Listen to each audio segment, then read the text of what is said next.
The Atom Mapping Infinity in the Smallest Kingdom. Prologue. The first story ever told from the book The Atom Mapping Infinity in the Smallest Kingdom. Before words were written, the infinite whispered a structure. Before stars ignited, something in the darkness said yes. Before humans ever asked, "What am I made of?" the answer was already spinning in silence. The atom is not just the foundation of matter. It is the parable of presence, the smallest kingdom that contains the largest truth. A fractal of the cosmos, a map of self, a temple of relationship. Step inside and you find not chaos, but a center. A dense, invisible point that holds everything else in motion. Not by control, not by command, but by charge. The atom is the first perceivable story, small enough to be hidden in a raindrop, vast enough to reflect the spiral of galaxies. Inside the atom is a nucleus, the core of intention. Around it, electrons, wild, dancing, never touching. In between space, the unseen field where possibility lives. The same structure repeats, in your body, in the earth, in the stars, in the soul. This is not a coincidence. This is remembrance. The atom is not just a scientific structure.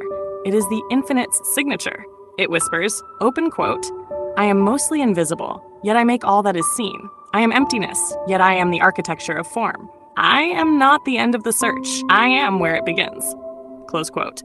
Let us unveil the center of all things. Let us enter the nucleus. Chapter 1. The proton, the seed of positive charge. From the book The Atom, Mapping Infinity in the Smallest Kingdom. Opening. The first yes.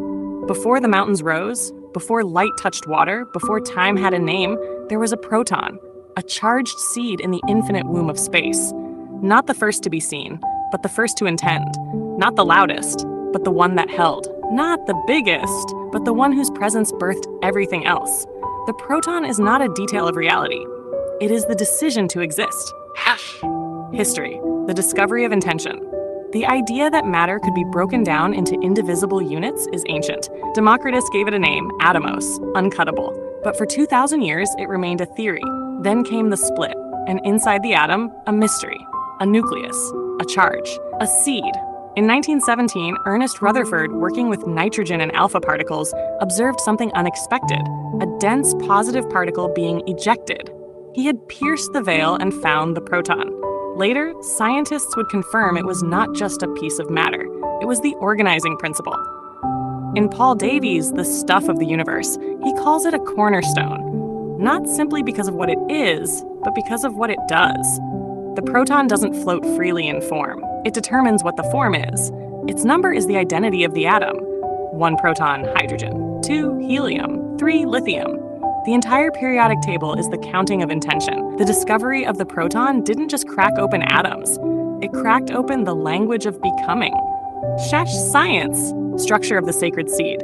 The proton is made of quarks, 2 up and 1 down, held together by gluons. The strong nuclear force between them is beyond imagination. It is the mightiest force known, yet it acts in silence. And it is not mass that gives the proton its weight. It is the energy of binding, the dance of relation, the motion held within stillness. Ashawn Carroll writes in The Particle at the End of the Universe, open quote, "Most of the mass in your body isn't stuff. It's energy, vibrating in structure." Close quote. You are not made of bricks. You are made of relationship under pressure. The proton's positive charge perfectly balances the electron's negative one. This balance is not coincidence. It is sacred symmetry. The proton doesn't go looking for electrons. It holds its charge, and the electrons respond. This is not attraction out of need. This is attraction born of presence. Philosophy. Being the center. To be a proton is to accept that you are not everything, but you are the reason everything can gather. The French philosopher Simone Weil said, open quote, "Absolutely unmixed attention is prayer." Close quote. The proton does not move, but everything moves because of it. It teaches that identity is not an assertion. It is a field that invites coherence. A yes that doesn't shout, but changes the room. In Heidegger's Being and Time, the question of how we exist precedes what we are.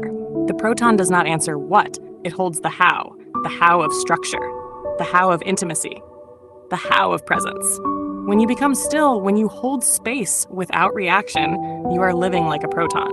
Spirit, the first frequency. In the language of mystics, the proton is the soul's decision to incarnate. It is the root chakra, the first vibration, the foundation of matter, the flame that never needs to rise because it knows the sacredness of remaining. In Lynn McTaggart's The Field, she writes about the zero-point energy field, the idea that even empty space is full of fluctuation, vibration, and memory. The proton becomes a carrier of this encoded memory. It is not only a particle, it is a pulse of awareness, repeating itself across time. If God ever made a choice to become visible, the proton is the first artifact of that choice. It is the word before the word, the yes that became matter. Integration, becoming the proton. You don't need to run to change the world. You only need to hold your charge. In relationships, in work, in love, you are not asked to chase. You are asked to radiate coherence. Your presence is your power. Your charge is your invitation. Let everything orbit. Let the dance begin around your stillness. The proton teaches, identity is formed at the center. Change begins when something decides to hold. Stability is not absence of energy. It is refined energy. Attraction is not control. It is truth held unwavering. Awakening questions. 1, what is the charge you hold that shapes the space around you? 2, where in your life are you chasing what should be orbiting? 3, what would it look like to root in presence, not performance? 4, can you become the still point in your own atom and let the dance follow? Final 4 lines. You are not small. You are seated with structure. You are not lost. You are the center waiting to be remembered.